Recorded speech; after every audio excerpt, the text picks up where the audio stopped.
Guardiola's FA Cup desire. The FA Cup might be a source of permanent angst in this country, but as a football romantic it still means a lot to Guardiola. This is a competition he will be desperate to win in his time with City. FA Cup winning sides go down in folklore. To prove it, City's winning vintage of 1969 were introduced to the crowd before this fourth-round tie.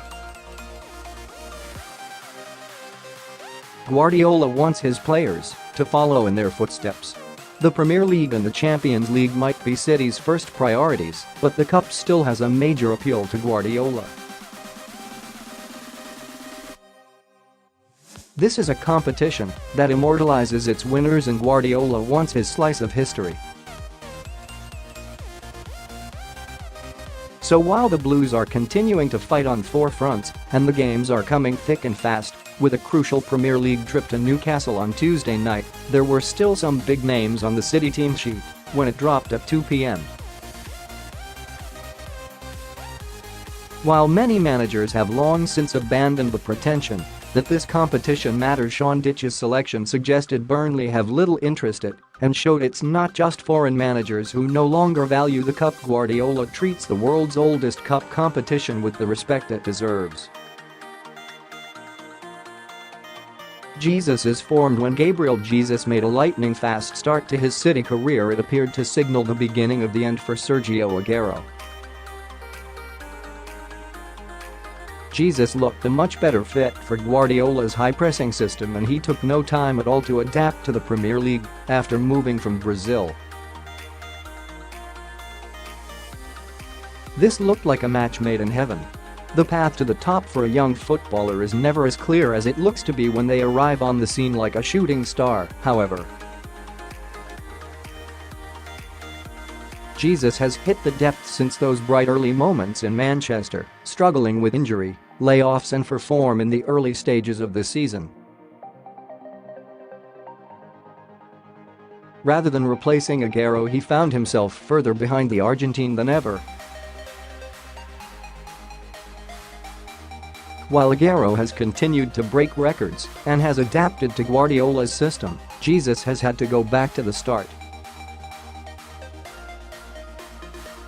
But the 21-year-old has rebuilt his confidence. In recent weeks the goals have been flowing in remarkable quantities, and against Burnley he produced a centre-forward display that would have had Aguero nodding in appreciation.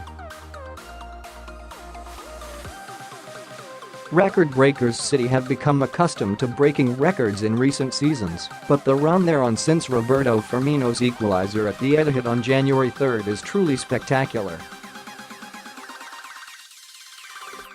The rout of Burnley made it 29 unanswered goals since Firmino's header, beginning with Leroy Sane's winner against Liverpool and continuing through to these 5-0 win.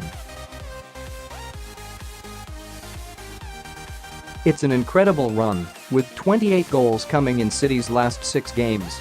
Man City v Burnley. Pictures from the Blues FA Cup fourth-round tie view gallery. Otamendi's frustration. Guardiola was very honest when speaking about Nicolas Otamendi recently, admitting he was unhappy at his lack of game time this season. Having been a regular in the Premier League and Champions League last season, the Argentinian has found his path blocked by John Stones and Aymeric Laporte this term. Starting against Burnley in an FA Cup fourth-round tie might not be the kind of big occasions Otamendi wants to be involved, but it was a chance to impress. He made one glaring mistake early in the second half, however, nearly allowing Matic Vydra in for an equaliser. But Guardiola labelled Otamendi his Superman last season, and he will be keen to keep him heavily involved. Derby day set to be moved? City's progress to the fifth round of the FA Cup, following the success of cross-town rivals United on Friday night, has increased the likelihood of the Premier League derby in March being moved. If either side wins their fifth-round tie to reach the quarter-finals, it will mean the March 16 game will be postponed, with the quarter-finals due to take place on that weekend.